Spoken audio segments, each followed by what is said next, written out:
If you're experiencing the Roblox Cloud Save Error 2026, follow these steps to troubleshoot and resolve the issue effectively. Step 1. Check Roblox server status. Visit the Roblox status page to see if there are any ongoing server issues.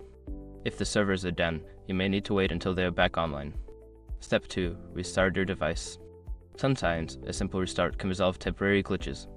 Turn off your device completely, wait a few moments, and then turn it back on. Step 3. Update Roblox. Ensure that you are using the latest version of Roblox.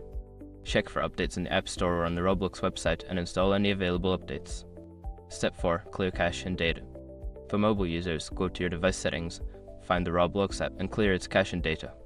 This can help eliminate any corrupted files causing the error. Step 5. Reinstall Roblox. If the error persists, uninstall Roblox from your device and then reinstall it. This can fix any issues with the installation and restore proper functionality. If you follow these steps and the issue continues, consider reaching out to Roblox support for further assistance.